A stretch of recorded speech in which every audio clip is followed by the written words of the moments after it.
So guys Kumar हम आपको पढ़ा रहे हैं एलपीपी, जिसमें कि हम 5 चैप्टर स्टार्ट करेंगे theory of simplex method. LPP को सिंप्लेक्स मेथड से हम कैसे सॉल्व करेंगे वो हम आज पढ़ेंगे। इसे हम देखेंगे कि सिलेक्ट वेरिएबल क्या होता है, सरप्लस वेरिएबल क्या होता है। चलिए स्टार्ट करते हैं। कहता है कि if the STC of given LPP contents the symbol less than equal to then we introduce a variable known as select variable. यदि एसटीसी में मतलब सब्जेक्ट टू कंटेंट्स में लेस देन इक्वल टू का साइन रहेगा तो क्या होगा, उसमें हम सिलेक्ट वेरिएबल का यूज करेंगे। If STC of the Libyan LPP contains a symbol greater than equal to, then the introduce of a variable is known as surplus variable। कहता है यदि STC में मतलब सब्जेक्ट टू कंस्ट्रेंट में यदि greater than equal to का sign रहेगा तो उसमें क्या करेंगे, सरप्लस वेरिएबल का ऐड करेंगे। अब देखिए यहाँ पे ये सवाल आता है कि ठीक है तो select variable surplus variable add क्यों करेंगे, तो ऐड इसलिए करेंगे क्योंकि हम क्या रहेगा कि लेस देन इक्वल टू को इक्वल टू में साइन चेंज करने के लिए हम कुछ वेरिएबल लेकर के क्या करेंगे, उसको चेंज करेंगे। जैसे जस्ट एग्जाम्पल बताता है आपको, जैसे मैक्स जेड बराबर क्या 2x प्लस 3y और एस टी सी हो गया x plus 5y less than equal to 2 और 3x minus 2y less than equal to 4, इतना हो गया एस टी सी हो गया। अब यहाँ पे क्या करेंगे, इसको इंट्रोड्यूस करेंगे select variable x3 and x4। हम मान लिए लेट कर लिए कि introduce select variable x3 and x4 such that. देखिए अब यहाँ पे क्या है कि यहाँ पे क्या है, लेस देन इक्वल टू है तो हम क्या करेंगे, सिलेक्ट वेरिएबल का यूज करेंगे। जस्ट फर्स्ट में बताया तो यहाँ जाएगा x प्लस 5y प्लस में x3 बराबर 2, यहाँ पता है x plus 5 less than equal to. अब इसको यहाँ पे एक वेरिएबल ऐड करके x3 और बराबर में क्या कर दिया 2, तो इसीलिए हम क्या करते हैं, इक्वल टू में साइन लाने के लिए क्या करते हैं, हम सिलेक्ट वेरिएबल लेकर क्या करते हैं। यहाँ पे 3x minus 2y plus x4 बराबर 4, यहाँ पे रेस्ट्रिक्शन हो जाएगा xy और x3 and x4 less than equal to 0। यहाँ पे जस्ट एग्जाम्पल एक हो गया कि मैक्स जेड बराबर 2x plus 3y and x plus 5y greater than equal to 2 and 3x minus 2y greater than equal to 4। यदि greater than equal to sign रहा तो हम क्या करेंगे कि introducing surplus variable x3 and x4, तब क्या करेंगे हम, ग्रेटर देन इक्वल टू रहा तो सर प्लस वेरिएबल का यूज करेंगे, समझ रहे ना। एंड यहाँ पर हो जाएगा sir plus variable x3 and x4 such that, तब क्या होगा कि x प्लस 5 माइनस x3 बराबर 2। यदि सर प्लस वेरिएबल रहा तो माइनस में हम क्या करेंगे, ऐड करेंगे। यहाँ पे माइनस में x3 प्लस बराबर 2 और माइनस में x4 बराबर 4, इतना हम करेंगे, समझ रहे हैं। यदि सर प्लस वेरिएबल रहा तो, और यदि सिलेक्ट वेरिएबल रहा तो क्या करेंगे, यदि सिलेक्ट वेरिएबल रहा तो प्लस में करके। यहाँ पे इसका रेस्ट्रिक्शन हो जाएगा क्या चीज, x y और x3 and x4 is greater than equal to 0, इसका रेस्ट्रिक्शन ये हो जाएगा। अब कुछ आपको यहाँ पे कुछ हम नोट्स बताते हैं कि क्या क्या किसको बोलते हैं सही, ठीक ना। देखिए बी का मतलब होता है बेसिक वेरिएबल, सी बी का मतलब होता है coefficient of basic variable in objective function. Coefficient of objective function, objective function किसको बोलते हैं, जो मैक्स जेड होता है ना, मैक्स जेड मीन जेड, उसको ही बोलते हैं हम क्या चीज़, ऑब्जेक्टिव फंक्शन बोलते हैं। तो उसका ही बेसिक वेरिएबल जो कोफिशिएंट होता है बेसिक वेरिएबल का, उसको क्या बोलते हैं, सी बी। एक्स बी का मतलब सॉल्यूशन ऑफ बेसिक वेरिएबल, और सी जे का मतलब coefficient of basic variable in objective function, और डेल जे का मतलब होता है नेट एवोल्यूशन, और डेल जेड फॉर्मूला है सी जे माइनस जेड जे, और इसको बोलते हैं पाइवोट, चाहे फिर क्या बोलते हैं, की एलिमेंट बोलते हैं। अब बेसिक वेरिएबल वही बनता है जो क्या हो, आइडेंटिटी एलिमेंट बनाता हो। जस्ट एग्जांपल भी जस्ट आपको बताते हैं तो आपको पूरा समझ में आ जाएगा किसको हम क्या क्या बोलते हैं और कैसे करते हैं सर। जैसे फर्स्ट एग्जांपल हम ले लेते हैं कि एक्सरसाइज 5A का है, ठीक है। एक्सरसाइज 5A का फर्स्ट नंबर क्वेश्चन है कि मैक्स जेड बराबर 3x plus 2y and STC आपको दिया हुआ है 2x plus y less than equal to 8 and x plus 3y less than equal to 15, और यहाँ रेस्ट्रिक्शन दिया है xy greater than equal to 0। ये आपको क्वेश्चन दिया है। अब इसमें आपको स्टेप बाय स्टेप हमको बताएंगे क्या क्या आपको करना है सबसे फर्स्ट में, समझ गए ना। देखिए काफ़ी आसान है, सिर्फ आपको शुरू में हार्ड लगेगा, उसके बाद फिर आपको आसान लगेगा, ठीक है। देखिए सबसे पहले हम ये चेक करनेंगे कि मैक्स जेड है या मीन जेड है। यदि मैक्स जेड है तो उसको छोड़ देंगे ऐसे ही, अब आगे बढ़ जाएंगे हम। यदि मीन जेड है तो उसको हम पहले मैक्स जेड में चेंज करेंगे, उसके बाद हम सिंप्लेक्स क्या करेंगे, सिंप्लेक्स मेथड से सॉल्व करेंगे उसको, समझ गए ना। सेकेंड नंबर में देखते हैं कि यदि सभी बी आई का वैल्यू, बी आई कौन होता है, जैसे 8 हो गया, 15 हो गया, ये जो राइट साइड में होता है एस टी सी का, उसको हम बी आई बोलते हैं, ठीक ना। तो वो कहा होगा बी आई का सभी वैल्यू क्या होना चाहिए, पॉजिटिव होना चाहिए, ठीक ना। यदि पॉजिटिव होगा तब हम आगे बढ़ेंगे। तो इसमें क्या मैक्स जेड भी है और पॉजिटिव भी है, तो इससे आगे बढ़ेंगे। तो हम यहाँ पर लिख देंगे एक बार, here objective function is maximization and all b i are positive. Now we introduce select variable x1 and x2। अब देखिए यहाँ पे लेस देन इक्वल टू का साइन है, जब लेस देन इक्वल टू का साइन रहता है तो क्या करते हैं हम, क्या करते हैं, सेलेक्ट वेरिएबल का यूज करते हैं। तो यहाँ पे x1 और x2 दो सेलेक्ट वेरिएबल ले लिए, तब यहाँ पे हो जाएगा मैक्स जेड बराबर 3x plus 2y plus 0x1 plus 0x2। यहाँ पे ऐसे इसको हम लिख देंगे क्या चाहिए, 0x1 प्लस 0x2, क्योंकि सिलेक्ट वेरिएबल है। सब्जेक्ट टू कॉन्टेक्स्ट में हो जाएगा 2x प्लस वाई प्लस में x1 बराबर 8 and x plus 3y plus में x2 बराबर 15। यहाँ पे रेस्ट्रिक्शन हो जाएगा xy and x1 x2 greater than equal to 0। अभी जस्ट बताएं कि इसको हम कैसे करते हैं, सिलेक्ट वेरिएबल भी जस्ट एग्जाम्पल पीछे बताएं। अब इसको क्या करेंगे, इसको हम एक मैट्रिक्स फॉर्म में चेंज कर देंगे। तो यहाँ पे हो जाएगा a बराबर 2 1 1 1 0, देखिए 2 1 1 और 0 1 3 0 1 1 3 और x1 का मतलब 0 हो जाएगा यहाँ पे, x2 हो जाएगा 1। अब यहाँ पे देखिए x बराबर क्या हो जाएगा xy x1 x2, यहाँ b बराबर हो जाएगा क्या चीज़ 8 एंड 15। अब यहाँ पे ध्यान सुनिएगा क्या चीज़ होगा कि बेसिक वेरिएबल किसको बोलेंगे, जब x1 x2, ठीक ना, here basic variable x1 x2। अभी हम जस्ट पीछे बताया कि बेसिक वेरिएबल उसको मानेंगे जो मैट्रिक्स फॉर्म में क्या हो, आइडेंटिटी एलिमेंट बनाता हो, जो क्या हो, आइडेंटिटी एलिमेंट बनाता हो। तो आइडेंटिटी एलिमेंट कौन बना रहा है, x1 एंड x2, ये नहीं बना रहा है। तो जब आइडेंटिटी एलिमेंट x1 x2 बना रहा है तो यहाँ पे क्या कर देंगे हम कि basic variable x1 x2 solution आ रहा है कितना 8 एंड 15, जिसका सॉल्यूशन क्या होगा 8 और 15 होगा रिस्पेक्टिवली, इतना होगा इसका क्या चीज सॉल्यूशन। अब यहाँ पे हम फर्स्ट इसका सिंप्लेक्स टेबल बनाएंगे यहाँ पे हम। तो नाउ फर्स्ट सिंप्लेक्स टेबल क्या चीज है, सो देखिए सबसे पहले हम सीजे करेंगे। तो सीजे क्या होता है, तो कोफिशिएंट ऑफ ऑब्जेक्टिव फंक्शन, क्या होता है कोफिशिएंट ऑफ ऑब्जेक्टिव फंक्शन, जो ऑब्जेक्टिव फंक्शन होता है उसका कोफिशिएंट। यहाँ पर होता है B C B X B, ये तीनों सेम टू सेम ऐसे लिखना। और ये वेरिएबल है एक्स वाई x1 x2, ये वेरिएबल है ना, ये देखिए एक्स वाई x1 x2 ये वेरिएबल है।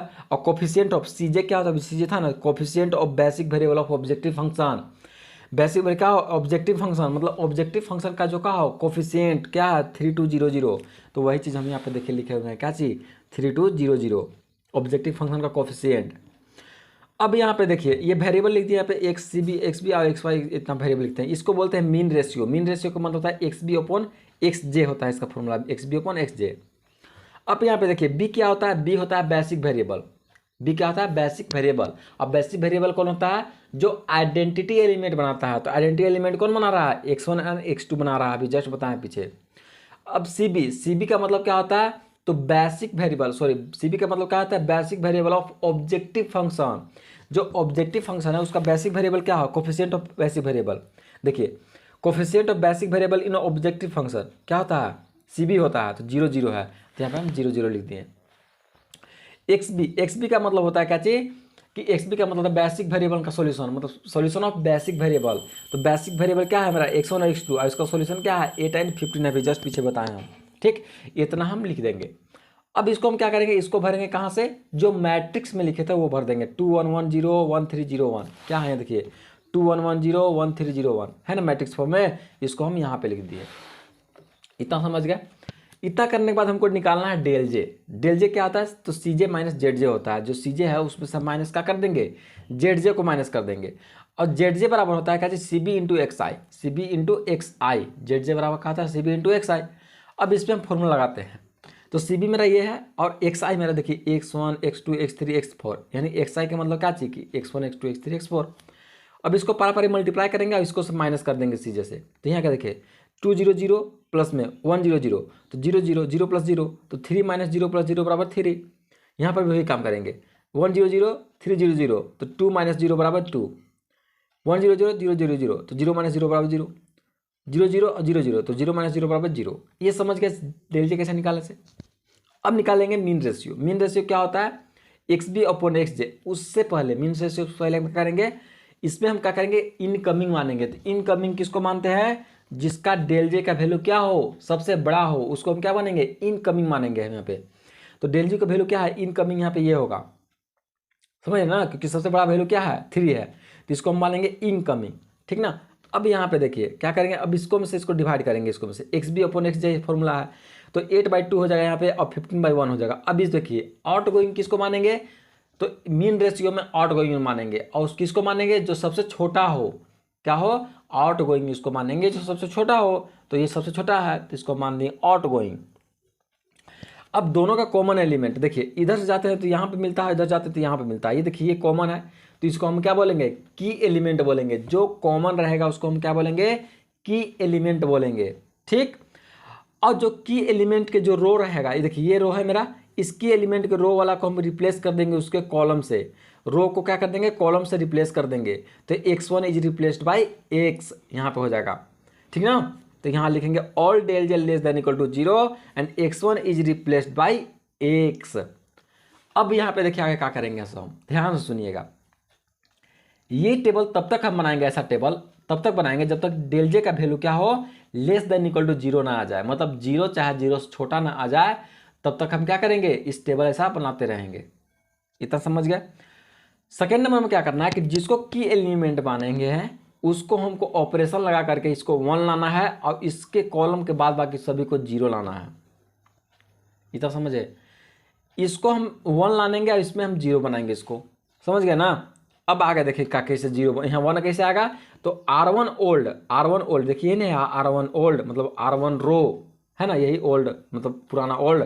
इसको हम क्या करेंगे, यदि 2 से डिवाइड करेंगे हम इसको तो यहाँ पे 1 हो जाएगा, और यदि इसको में से इसको फिर माइनस कर देंगे तो 0 ना हो जाएगा कि R2 old minus R1 new बराबर 0। तो यहाँ पे ऑपरेशन लगा दें कि R1 tense to R1 old अपन में 2 और R2 new tends to R2 old minus R1 new. इतना दो ऑपरेशन लगा दिए। अब यहाँ पे सेम टू सेम वही फिर टेबल बनाएंगे।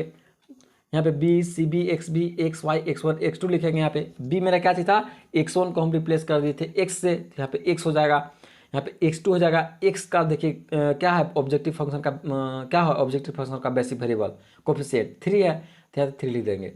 x2 का 0 तो 0 लिख देंगे। अब यहाँ पे देखिए ऑपरेशन लगाएंगे। फर्स्ट में हमको क्या करना था, डिवाइड करना था, किस से, फर्स्ट में हमको डिवाइड करना था 2 से, तो 8/2 करेंगे तो 4 हो जाएगा, 2/2 करेंगे तो 0 हो जाएगा, 1 हो जाएगा, 1/2 करेंगे तो 1/2 हो जाएगा, 1 से 2 में डिवाइड करेंगे तो 1/2 हो जाएगा, 0 हो जाएगा यहाँ पे। अब यहाँ पे क्या कर रहा है कि जो R1 ओल्ड है, R2 ओल्ड में से R1 न्यू को माइनस करेंगे, मतलब देखिए R2 old minus R1 new, मतलब इसको में से इसको माइनस करेंगे इस पूरे रो को। तो चलिए माइनस करते हैं। तो 15 में से 4 गया 11, 1 में से 1 गया 0, 3 में से 1/3 माइनस 1/2 करेंगे तो 5/2, 0 माइनस 1/2 बराबर माइनस 1/2, 0 माइनस 1 बराबर क्या होगा 1, यहाँ पे हो जाएगा। समझ गए यहाँ पे 1 माइनस 1 बराबर 0 हो जाएगा यहाँ पे। इतना समझ गए। अब यहाँ पे देखिए, अब इस टेबल में चलते हैं। अब निकालेंगे डेल जे किसको निकालेंगे, अब देखिए कैसे निकालेंगे डेल जे से, सी बी इंटू एक्स आई करते हैं। क्या डेल जे कैसे निकालता है, सी बी इंटू एक्स आई। चलिए अब सी जे में से माइनस करते हैं उसको, 3 1 जा 3 और 0 0, तो 3 + 0 यानी 3 - 3 बराबर 0।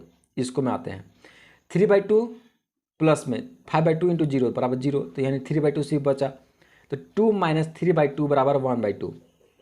यहाँ पे चले जाते हैं 3/2, ये 0 हो जाएगा क्योंकि देखिए इसको से इसको मल्टीप्लाई करेंगे तो 0 हो जाएगा, तो यहाँ सिर्फ बचेगा 3/2, तो 0 - 3/2 बराबर -3/2। इसमें आते हैं 3 0 0 और 1 0 0, तो 0 - 0 बराबर 0। इतना समझ गए डेल जे कैसे निकाले से। अब निकालेंगे हम क्या चीज़, इनकमिंग किसको मानते हैं, जो सबसे बड़ा हो, तो ये 0 है, ये 0 है, ये माइनस में है, ये तो सबसे बड़ा क्या है 1/2 है, इसको मान ली इनकमिंग। अब क्या करेंगे कि एक्स बी में से जिसको जिस कॉलम को माने हैं उसको में से डिवाइड करेंगे। एक्स बी यहाँ पे है, तो 4/1/2 बराबर 8 एंड 11/5/2 बराबर 22/5।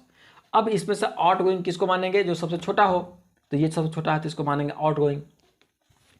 अब देखिए की एलिमेंट किसको मानेंगे से, अब देखिए ये है मेरा क्या चीज़ इनकमिंग, ये है आउट गोइंग, ये दोनों का कॉमन एलिमेंट क्या चीज़ है, ये देखिए यहाँ पे इसका कॉमन एलिमेंट ये बन रहा है, तो इसको मानेंगे हम क्या चीज़ की एलिमेंट। अब की एलिमेंट इसको मानेंगे तो इसका मतलब क्या हुआ कि x2 को रिप्लेस करेंगे किससे, इस कॉलम वाला से y से, मतलब इस रो को इस कॉलम से रिप्लेस करेंगे, तो यानी x2 is replaced by y, तो यहाँ लिखेंगे x2 is replaced by y and all del J less than does not less than equal to 0। अब देखिए सब डेल जे का वैल्यू क्या हुआ, 0 तो नहीं हुआ, चाहे 0 से छोटा, यहाँ पे 1/2 आ गया, तो यहाँ डज नॉट इक्वल टू 0। अब यहाँ पे हम क्या बोलते हैं, जिसको हम की एलिमेंट मानेंगे उसमें यहाँ पे 0, यहाँ पे 1 लाना है हमको, जिसको की एलिमेंट मानेंगे वहाँ पे हमको 1 लाना है ऑपरेशन करके, और यहाँ पे क्या लाना है हमको 0 लाना है, तो यहाँ पे 1 लाने के लिए क्या करेंगे 2/5 से मल्टीप्लाई करेंगे तो कट के नहीं आ जाएगा 1, और जब यहाँ पे 1 आ जाएगा, अब इसको 1/2 माइनस 1/2 करेंगे यहाँ पे, तो ये भी 0 आ जाएगा। तो चलिए ऑपरेशन लगाते हैं, तो R2 new tends to 2/5 R2 old में क्या करेंगे 2/5 से मल्टीप्लाई कर देंगे। R1 new tends to R1 new कैसे बनाएंगे, तो R1 ओल्ड मतलब R1 ओल्ड में से माइनस कर देंगे 1/2 R2 न्यू, तो ये भी 0 हो जाएगा। समझ रहे हैं ना। 1/2 यहाँ पे 1 बचेगा ना R1 में, तो 1/2 माइनस 1/2 बराबर 0। अब यही काम आगे करते हैं टेबल में। ऑपरेशन देख लीजिए बढ़िया से कैसे कैसे बन रहा है से, ठीक ना। आगे हम डायरेक्ट बता दे रहे हैं। तब यहाँ पर हो जाएगा सीजे तो मेरा सेम होता है। क्या चाहिए था CJ? Coefficient of basic variable, sorry objective function of coefficient का सॉरी ऑब्जेक्टिव फंक्शन का कोफिशिएंट, ठीक है 3200। बी क्या होता है? एक्स वाई ए का जो बेसिक वेरिएबल, तो एक्स को हम रिप्लेस किए थे x1 से और y को रिप्लेस किए हैं x2 से, यहाँ एक्स वाई हो गया। इसका बेसिक क्या होगा? इसका बेसिक सॉल्यूशन 3 और 2 होगा। यहाँ पे देखिए 3 2 x का 3 है और y का 2 है, तो यहाँ y2। अब यहाँ से ऑपरेशन लगाएंगे हम। तो R2 ओल्ड बराबर क्या कहते? 2/5 से मल्टीप्लाई किए थे, तो यहाँ था 11/5 था, सॉरी 11 था 11 तो यहाँ पे लिखेंगे 2/5 करेंगे तो यहाँ पे क्या हो जाएगा? 22/5। यहाँ पे 0 हो जाएगा, यहाँ पे 1 हो जाएगा, यहाँ पे -1/5 हो जाएगा और यहाँ पे 2/5 हो जाएगा। समझ गया? ऑपरेशन लगाएं तो पीछे ऑपरेशन देख लीजिएगा। आप देखिए यहाँ पे R1 न्यू टेंस टू क्या था कि जो R1 ओल्ड था, सॉरी हाँ R1 ओल्ड, उसमें से माइनस करना था क्या चीज? R2 न्यू को। तो R1 ओल्ड देखिए 4 था यहाँ पे, तो 4 माइनस इतना करेंगे तो आ जाएगा कितना? इतना। 1 माइनस इतना करेंगे तो आ जाएगा कितना? इतना। 1/2 माइनस 1/2 मल्टीप्लाई करेंगे तो यहाँ पर इतना आ जाएगा। 2/5 करेंगे तो सॉरी 1/2 माइनस में क्या आ जाएगा? माइनस में 2/5 करेंगे तो आ जाएगा 2/5। 0 माइनस में 2/5 करेंगे तो -1/5 आ जाएगा। इतना समझ गया ना कैसे आ रहा है? ऑपरेशन देखिए, ऑपरेशन कीजिए, पीछे देखिए बताया है ऑपरेशन। अब इसमें से निकालेंगे हम। देखिए अब देखिए यहाँ पे डेल जे निकालेंगे, तो चलिए डेल जे निकालते हैं। 3 1 3 3 1 3 और 2 0 0, मतलब 3 में से 3 गया 0, 3 0 0 और 2 0 2 1 2, तो 2 में से 2 गया क्या चीज़? 0। 3/2 यहाँ क्या जाएगा? 6/5 और माइनस में 2/5, तो 6/5 माइनस 2/5, तो 0 माइनस में हो जाएगा 6/5 और प्लस में 2/5, इसका सोल्यूशन होगा -4/5। 3/2 तो 3/2 और 1/5, तो -3/5 प्लस में 4/5, -3/5 प्लस 2/5, 0 माइनस करेंगे तो 0 प्लस में 2/5 और प्लस में हो जाएगा 4/5। इसका सॉल्यूशन कीजिएगा तो हो जाएगा माइनस में 1/5। अब देखिए इसमें सभी डेल जे का वैल्यू 0 आया। 0 अच्छा 0 से छोटा आया ना है। जब 0 से 0 से छोटा आया तो अब यही भी लास्ट सॉल्यूशन हो जाएगा इसका। तो यहाँ जाएगा x बराबर क्या हो जाएगा? 9/5 और y बराबर 22/5। यही आपका क्या हो गया? आंसर हो गया, ठीक ना।